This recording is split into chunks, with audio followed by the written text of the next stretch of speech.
Hello, everyone, and welcome back to Roll the Adventure, the podcast where we play, destroy, and adapt role-playing games for your amusement. And now, the theme tune. Oh, What? On was- the adventure. Unexpected. well, Oh, come on, sing along. it's so loud, Roll. We were so astounded by the musical version. Roll on. Why are you singing it so slow when it's roll on the adventure? Because you're like blasting. We're not used to What Is is it that? really that loud? Yes. I'll have to fix that in the edit. Okay. Okay, right. In 3, 2. Roll on. Roll on. Roll. Yeah, okay. Okay, let's just. Yeah, no. We're not So you wanted a real theme tune, Amy, and I gave you a bit of That one. does not include you blasting a flute.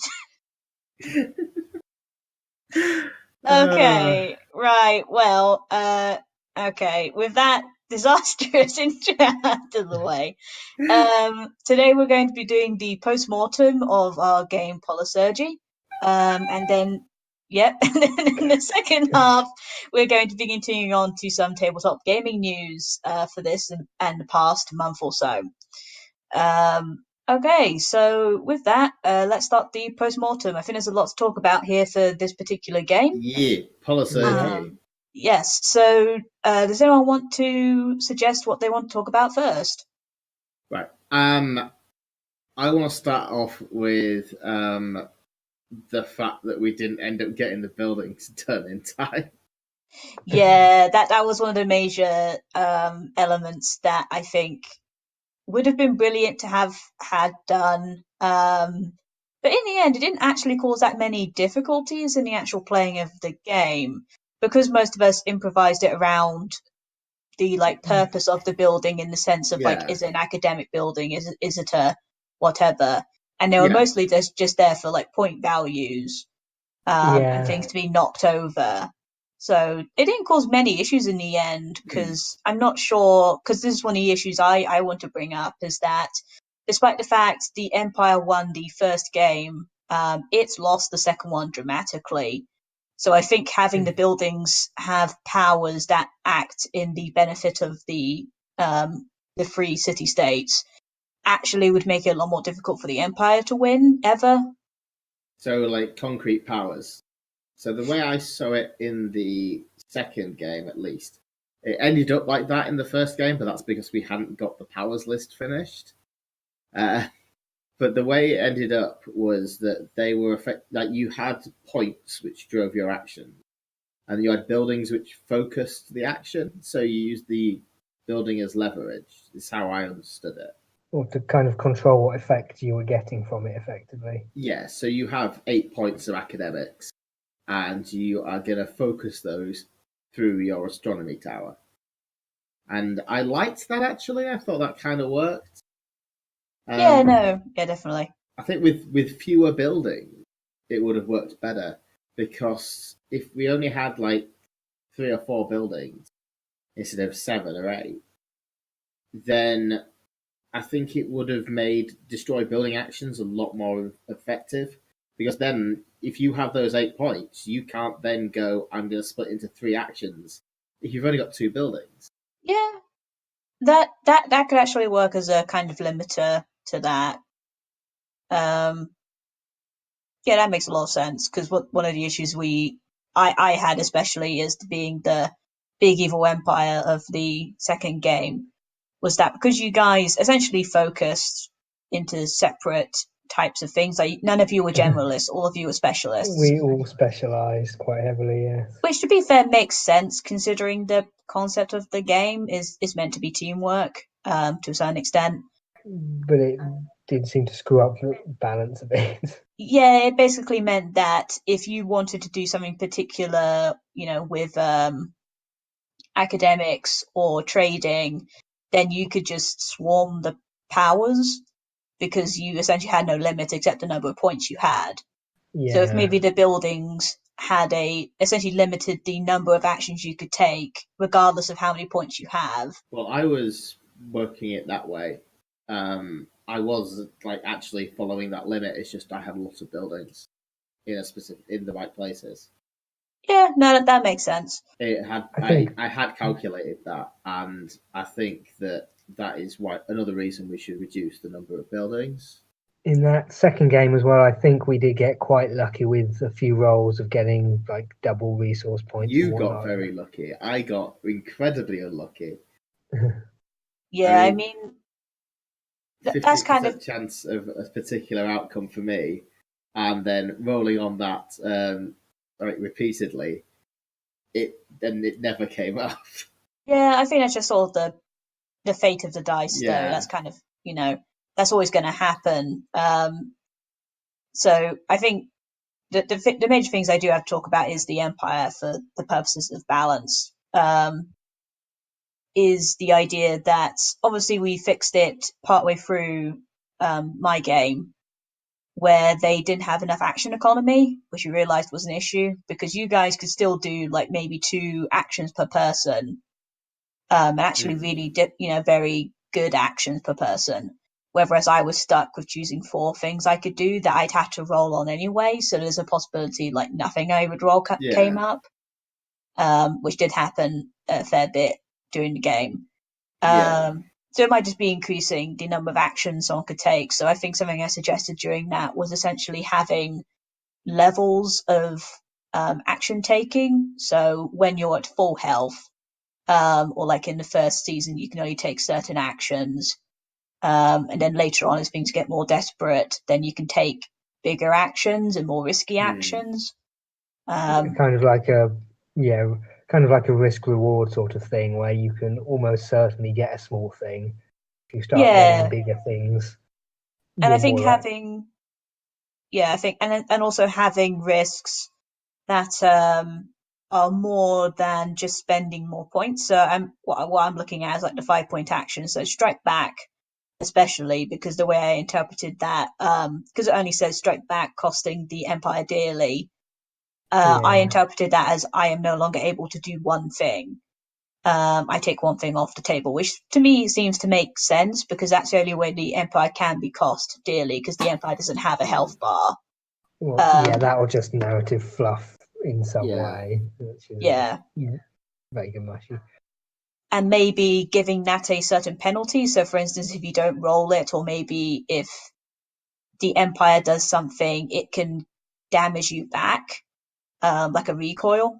Because in the last game, you guys didn't take any instability damage whatsoever, and that was partially due to your good decisions, but that was also mostly because nothing I rolled actually caused instability. We got very lucky, I think. The way I see it, that's something that would reduce with more players, and because obviously then the Empire can take more actions. We balance it accordingly.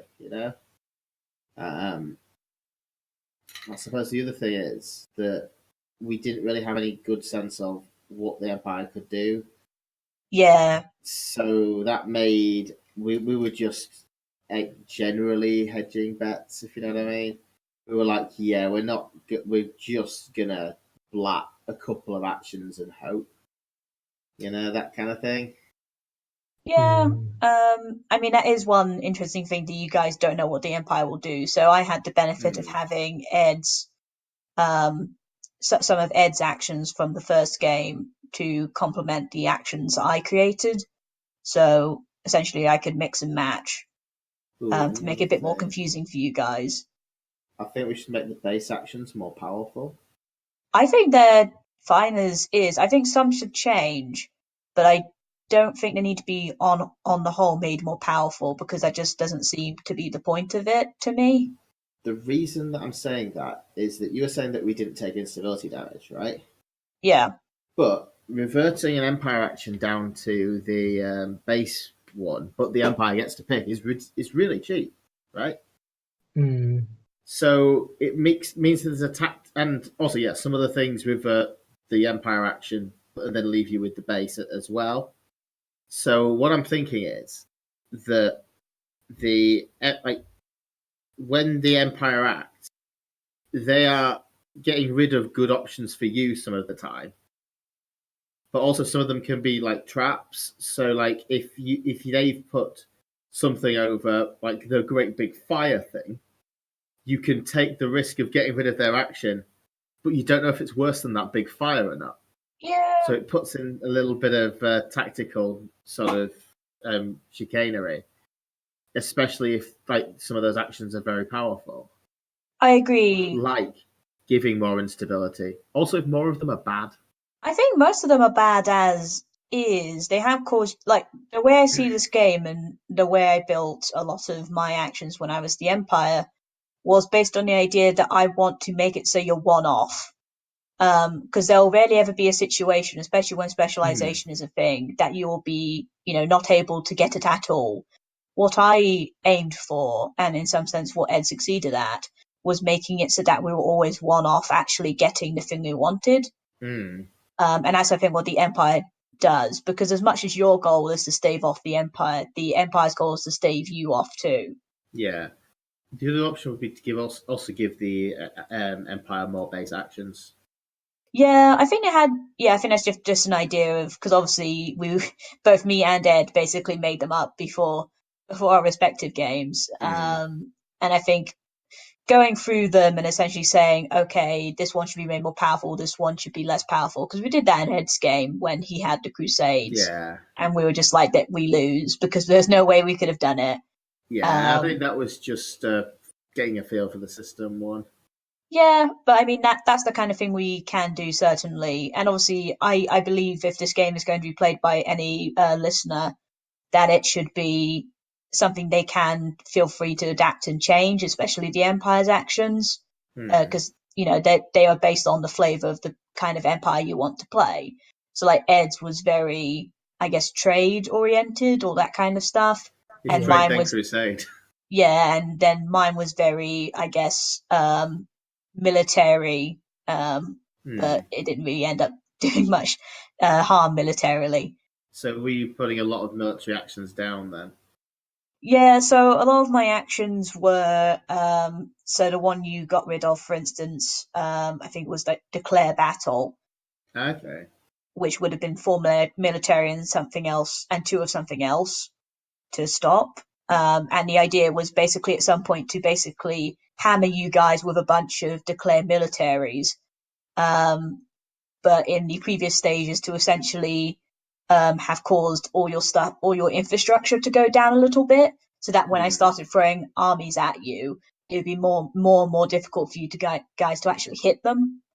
I think another thing that might have worked would also be one that basically, if you roll it, it persists until the next round. That'd be another way of showing that the Empire has a load of momentum, but they can't change plans very quickly.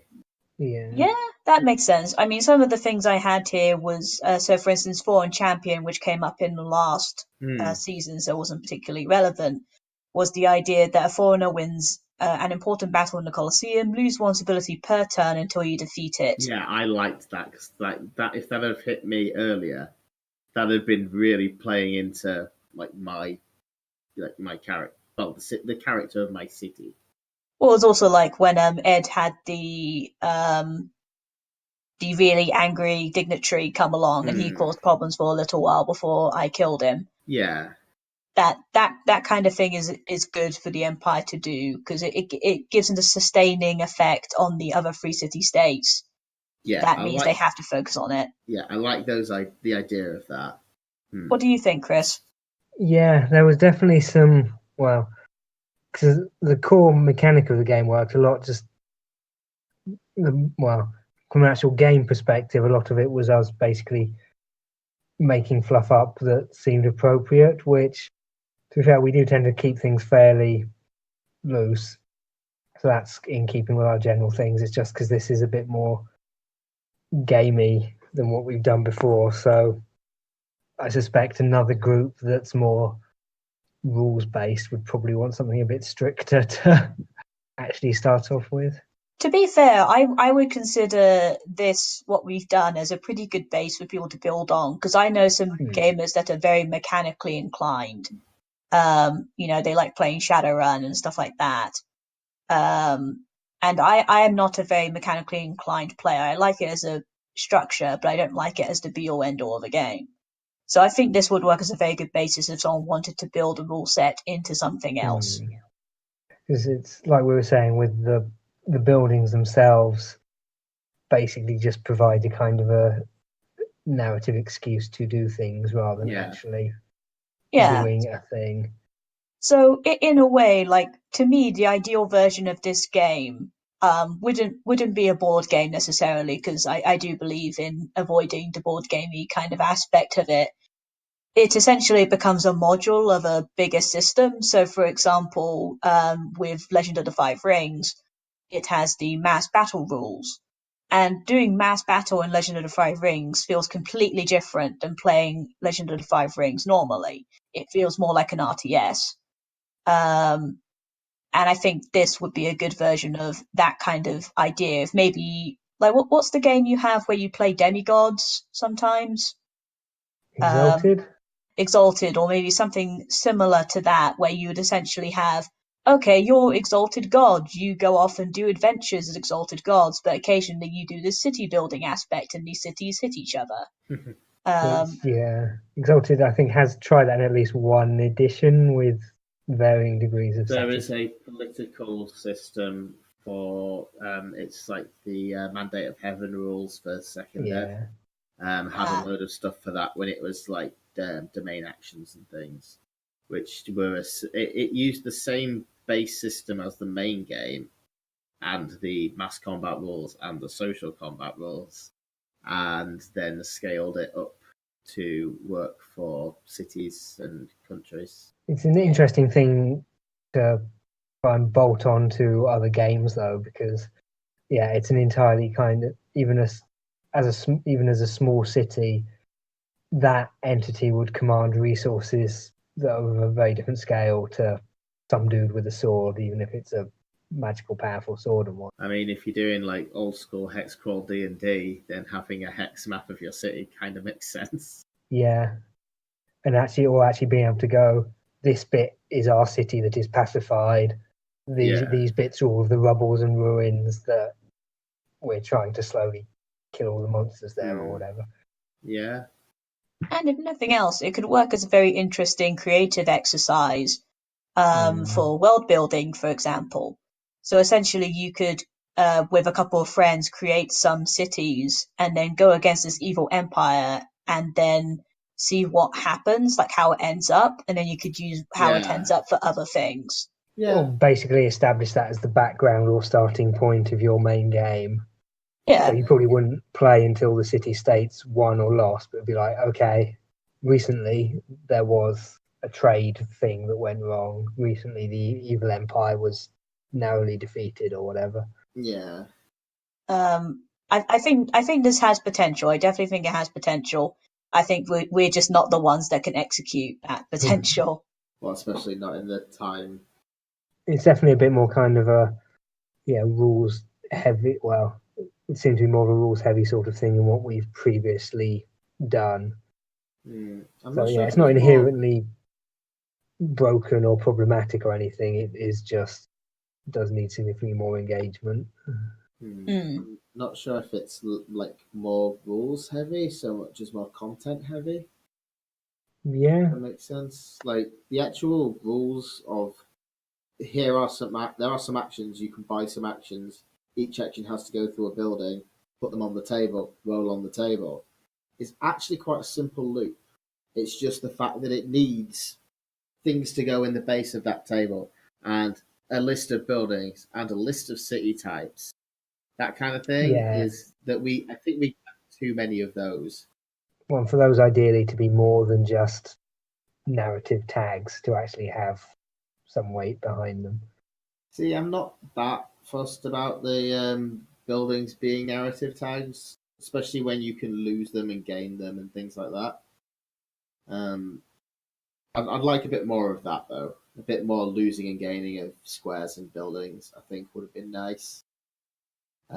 Maybe even have some effects that combine getting rid of a building with getting rid of instability, or maybe the default for building a building is you gain 1 instability. Yeah.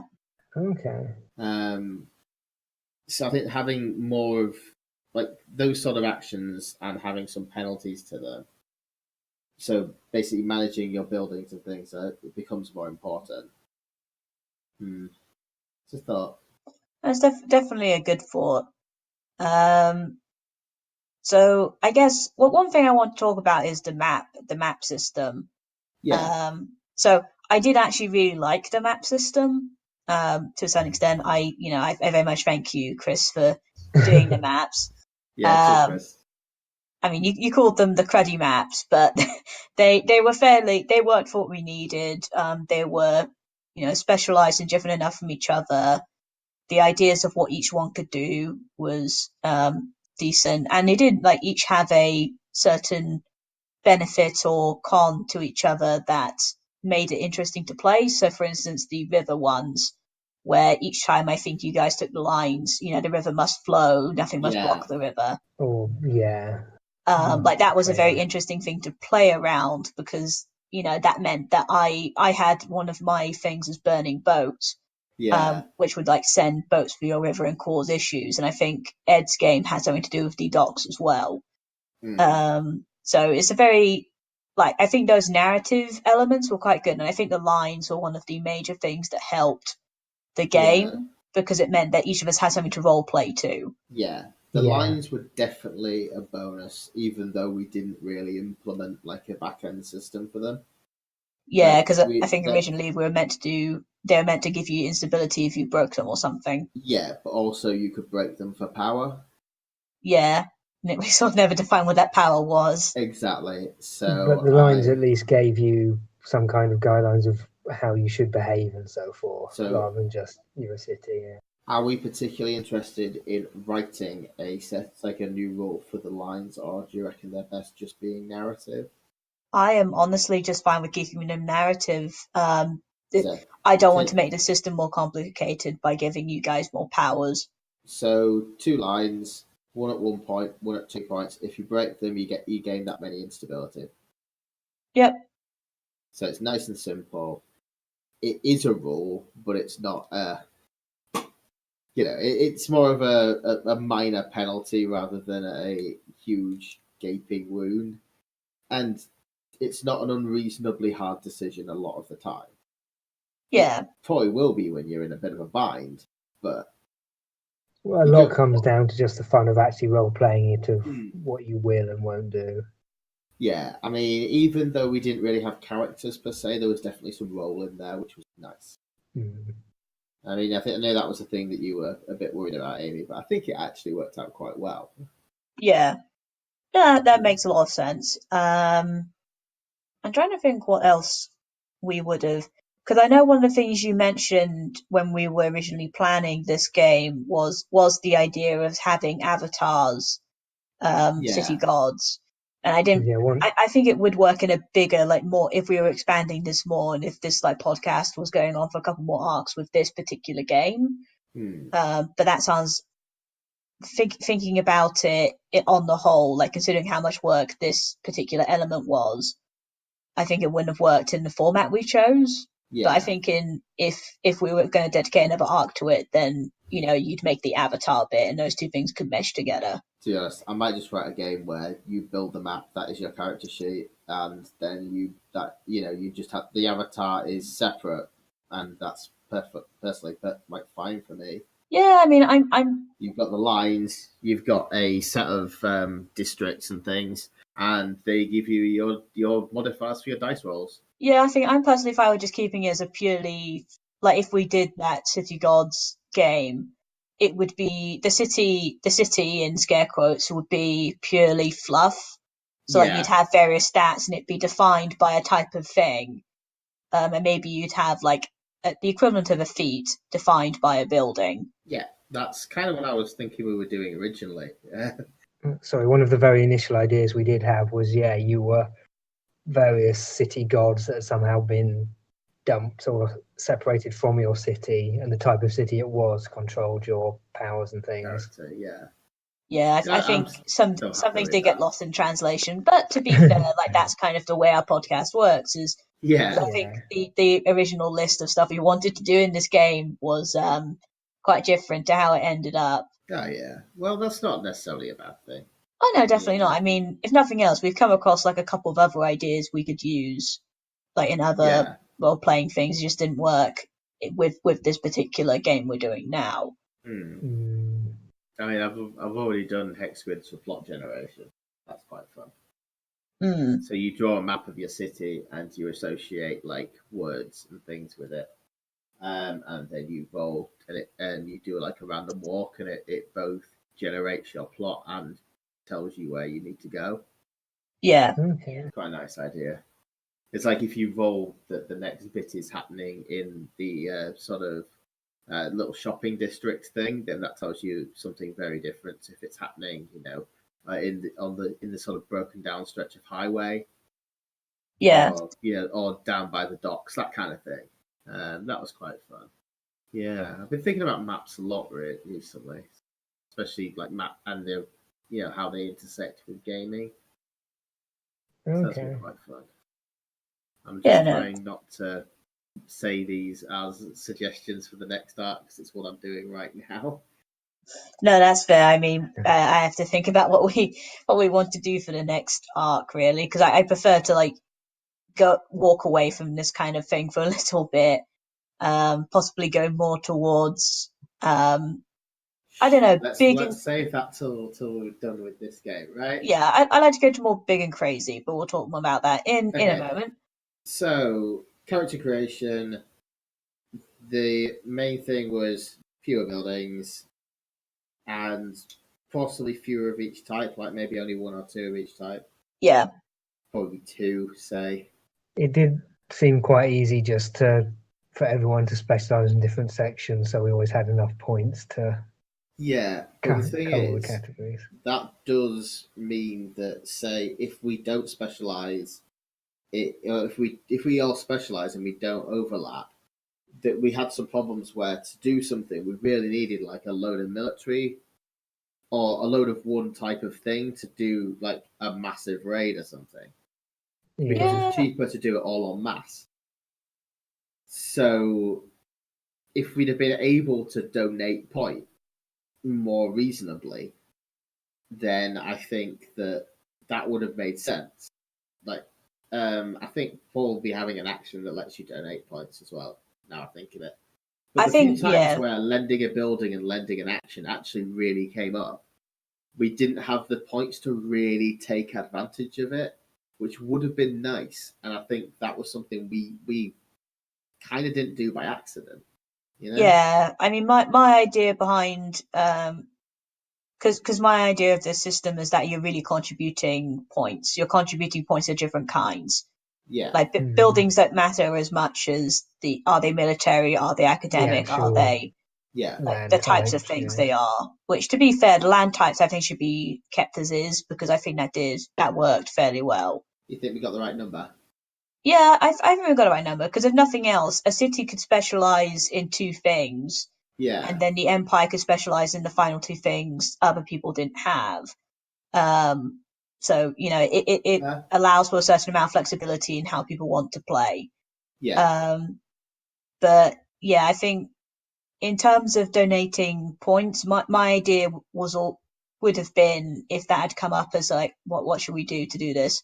I would have been like, okay, if you want to give like some of your military power to something else and you don't want to roll on the dice for it, because some of the actions are just give your military type to another power.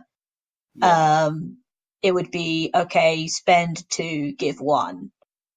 Or possibly, or even have a higher, so like you spend a certain amount of points, or maybe even give your turn and say, I spend 2, give 1. Or you can even pay more and maybe take some instability, because you're essentially succeeding to another power which your people could not like, and you can give 1 for 1. I like the idea that you can spend it and you can gain an instability to give 1 point to someone else. That is quite cool.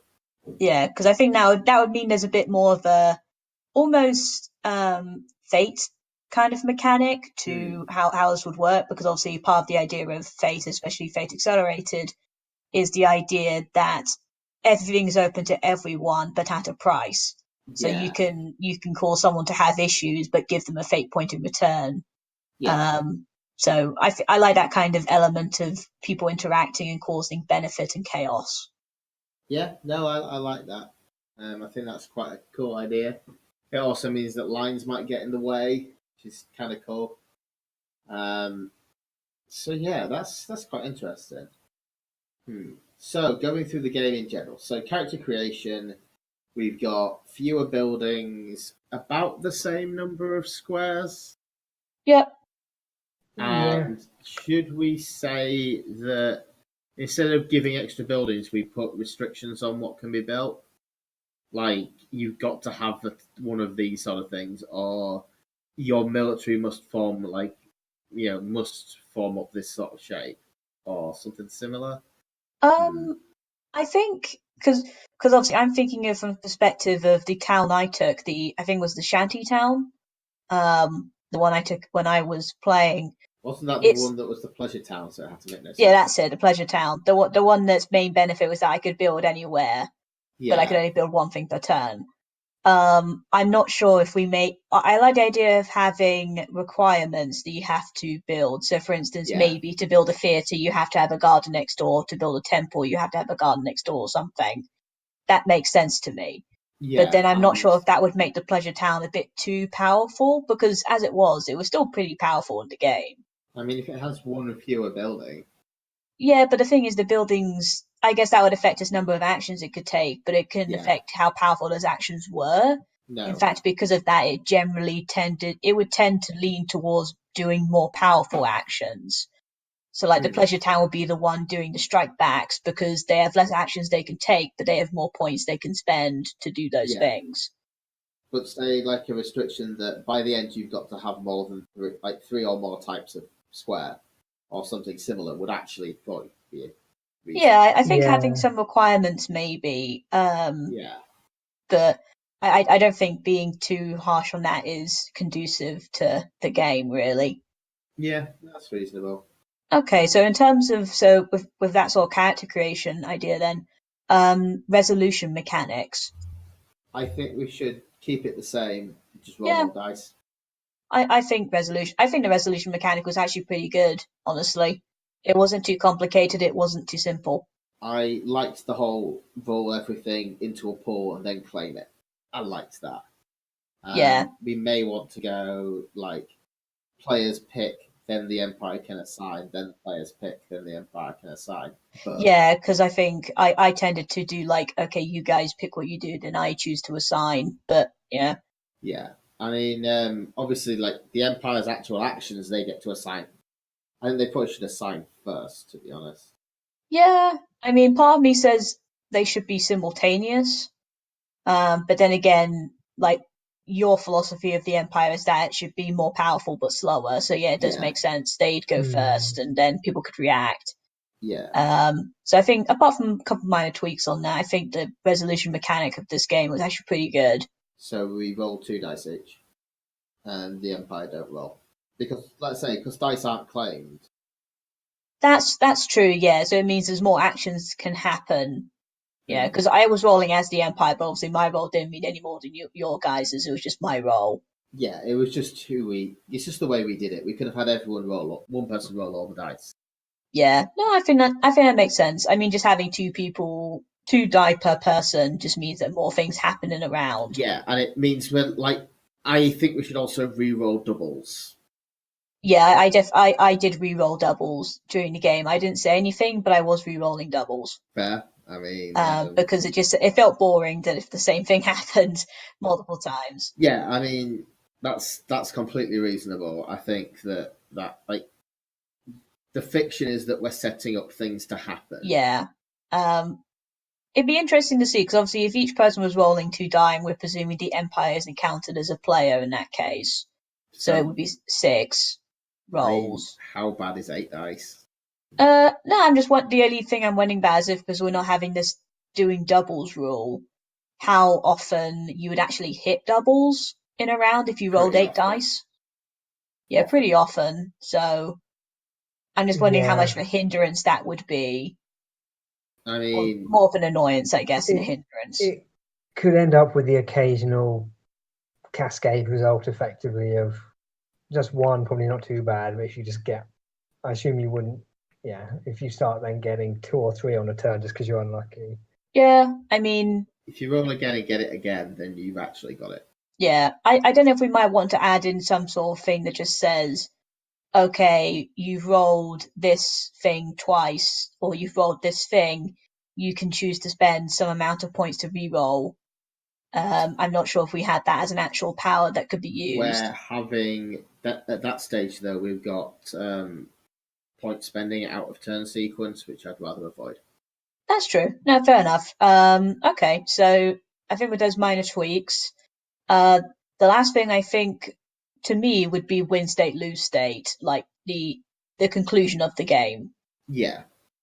Which in this case, I think we talked about this in the last episode, that it doesn't necessarily have a win state, lose state in the traditional sense of it. Like, you don't beat the evil empire, you don't do that. The end of the game is just the free city states survive or they die.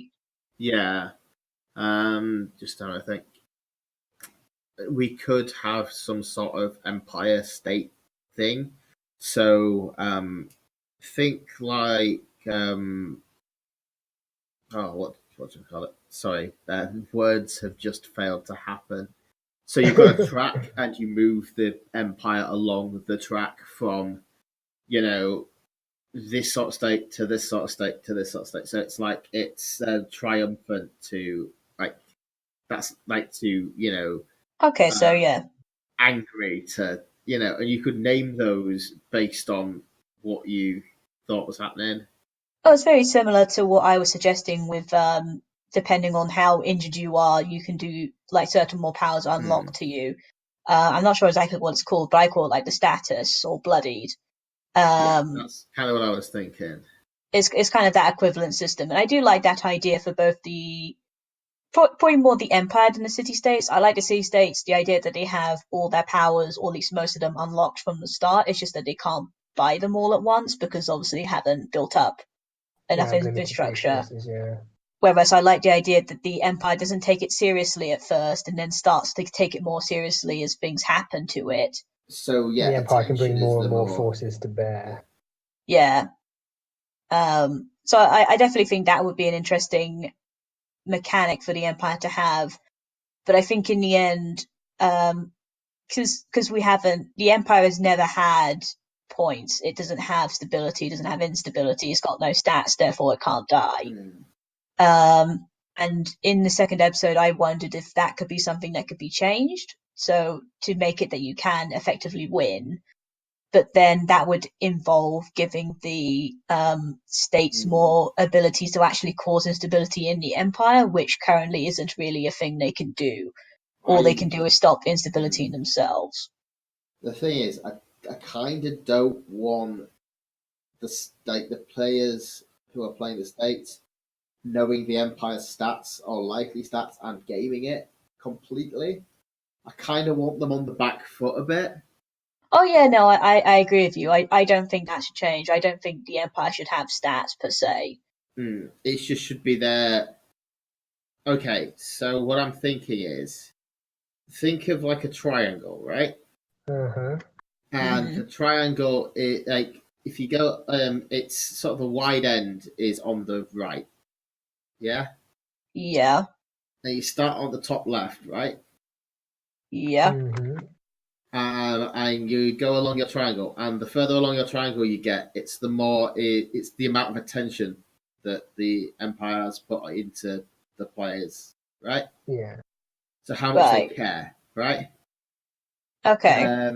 And when they do something, when the players do something that makes the Empire care, like demonstrating like ridiculous amounts of wealth and things. So some things that go good, some things that go bad. If they're raising a military, perhaps the Empire specifically takes notice. It'd be nice to put that in the Empire description. Like, they've got a special thing that does automatically increase. But like raiding the Empire will increase their attention. Screwing with their diplomat. A lot of things will raise attention, basically.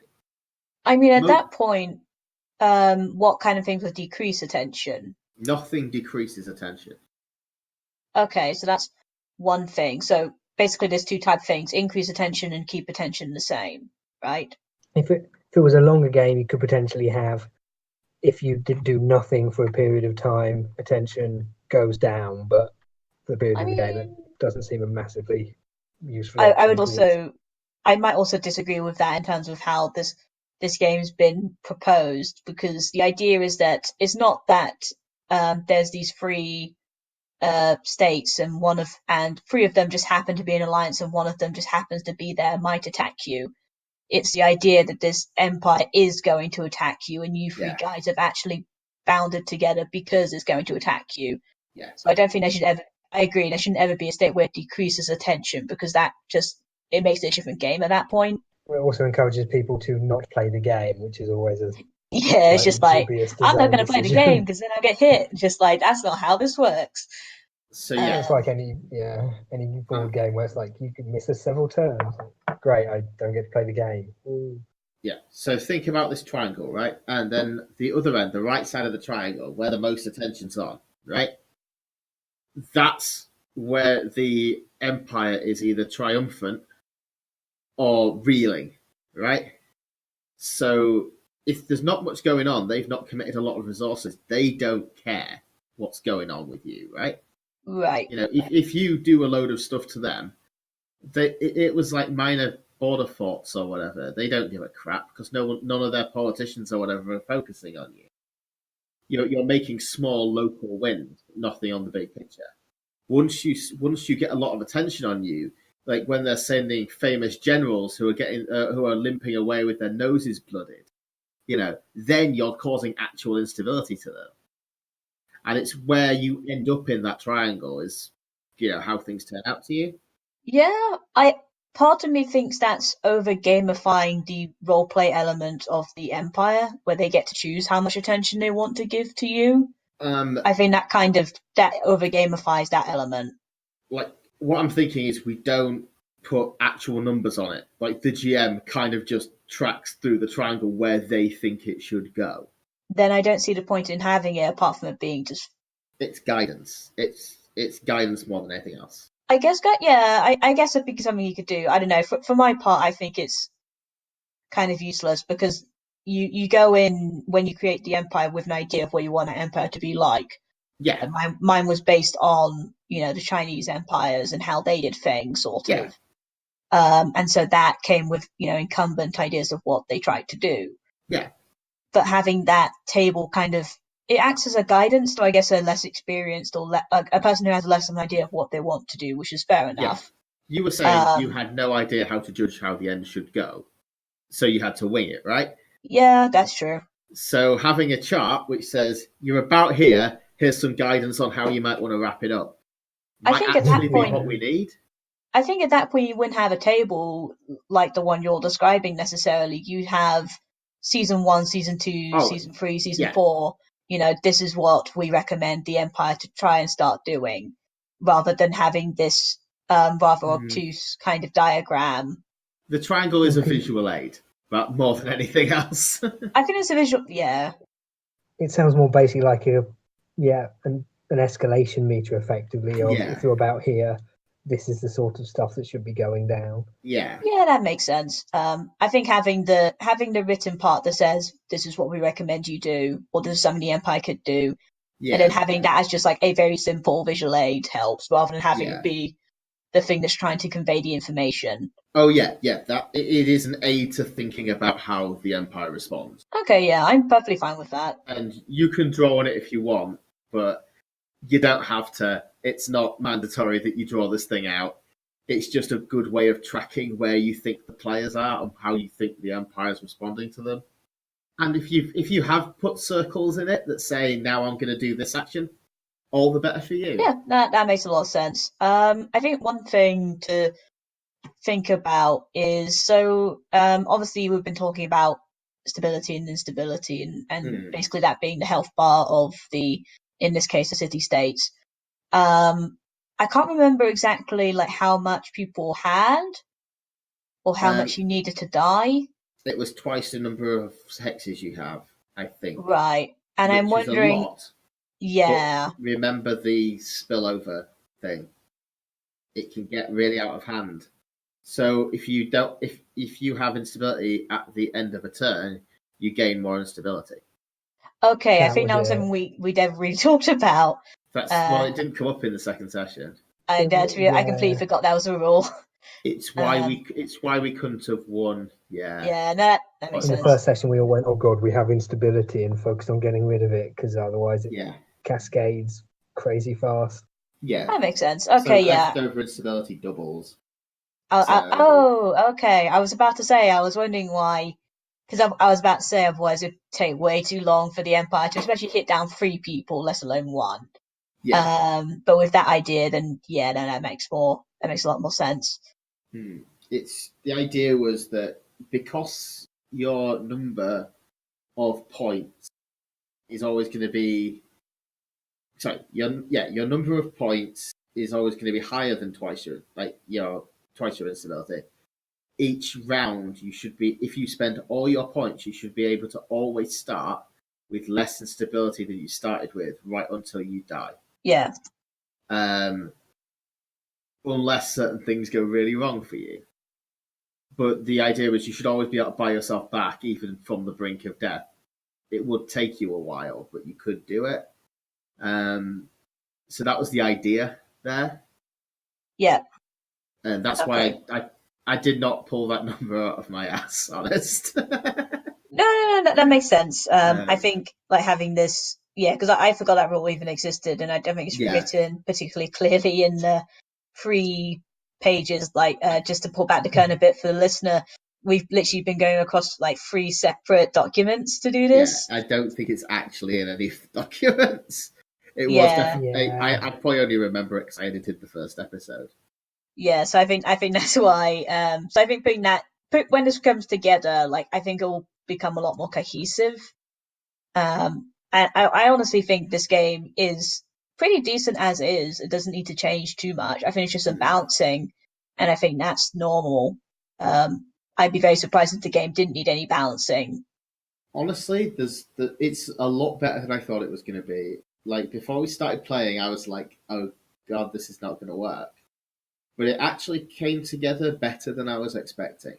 And yeah, there are some issues with it, but it's been pretty good. So I was pretty impressed. Yeah, I think so. So I guess that's really the 3 main areas: character creation, resolution, and conclusion. I guess, is there anything else people want to, like, anything that we're not necessarily going to add to this game? Any ideas as to what you'd want to add to this game if you had if you had all the resources in the world and all the time? What kind of stuff would you want to add to this game? What would be the ideal version of this? Ooh. I honestly think that we could assign buildings to people and do it as a mega game. Oh, so everyone's on the same map. Yeah, but I don't know how that would work with the rolling. I don't think that. Yeah, I'm not sure. You could probably functionally do it. I think you need to change some of the effects and so forth. Yeah, because obviously, it doesn't seem like it would fundamentally break things. No, that makes sense. Chris, what would your ideal version of this game be? Because I'm interested to see, because I know each person generally has like a different ideal version in their heads. Yeah, I probably want to kind of create it in such a way that it gives somewhat more concrete guidance as you're playing of what should be going on. So similar to the threat scaling we were talking about earlier. So at an earlier level, the Empire might basically maybe sending out raiding parties and minor disruptions, whereas later on, from the side of the kingdoms, you can, instead of just rallying up a small amount of troops, you can go like total mobilization of all adults because you're in an existential fight. Meanwhile, the Empire is starting to ship all of its best heavy soldiers out to fight you, so everything's basically scales up over the course of the game. And I do like this. So there's like a desperation scale on your behalf. Oh, sorry, on your part. I like that idea. It's almost like it'd be separate games, though. Almost. I mean, yeah, but again, this is the idea of what this ideal version of the game would be, and yeah, I think that's also where the crossing lines becomes important as well. Yeah, definitely. Like it becomes more acceptable. Because that's basically what you want to keep for your I really need to win. Well, how about the idea that you do get a boost when you break a line, but you can also but then you can't use it again, right? But there's also like a defensive thing you can do with it that you can't use after you've broken it. So it's like working out whether you need to sacrifice your pacifism in order to repel this attack. But that means you can't rely on your pacifism to quell instability later. That kind of thing. Oh, that could be really interesting. No, that could certainly be interesting. Like what if your health was instead of your double your number of like hexes? What happens if it was your number of hexes plus your number of points in lines remaining? Maybe. So as you burnt through lines, like you gained less max health, but you got points to spend.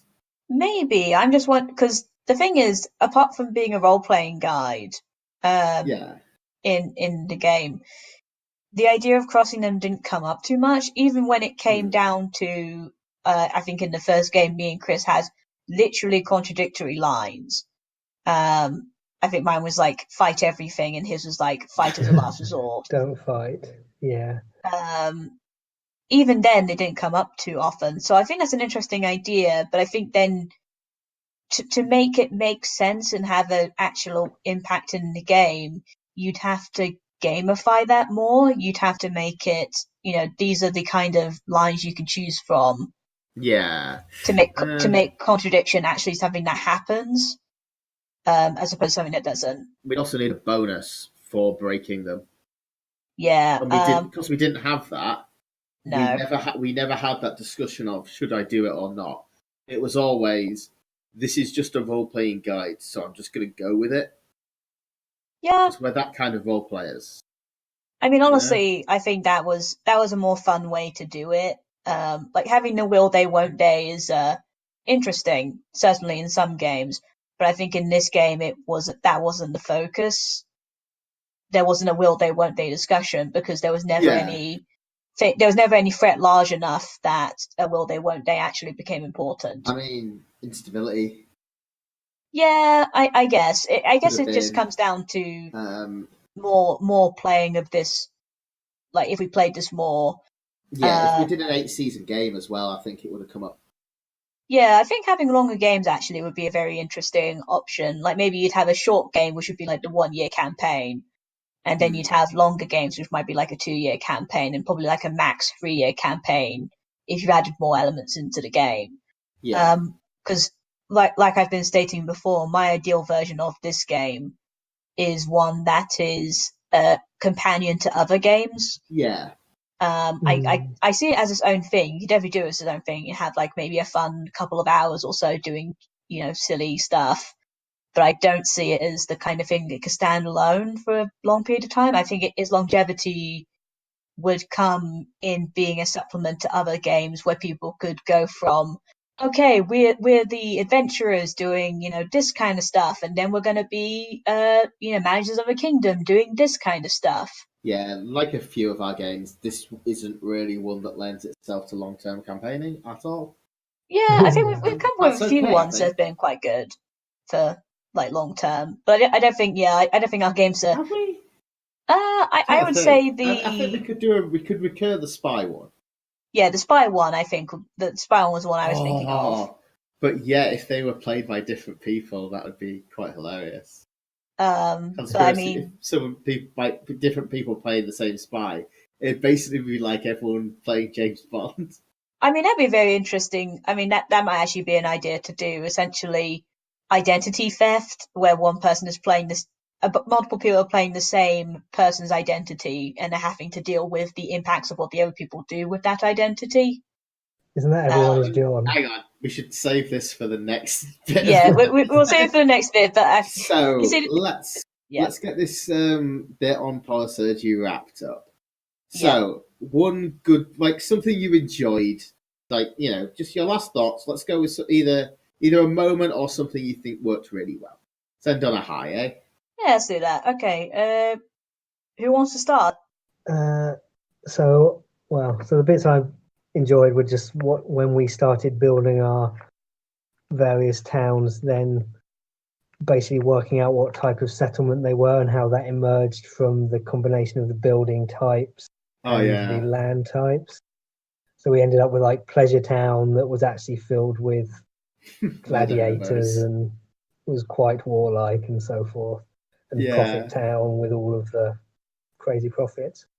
I think that was really nice, just having, like, sometimes it was awkward trying to find the lines in there, but I think it was a lot of fun actually, and we got a lot of character out of that. Yeah, definitely. I think my favorite part, apart from being able to play the very military Pleasure Town, which was really fun to play.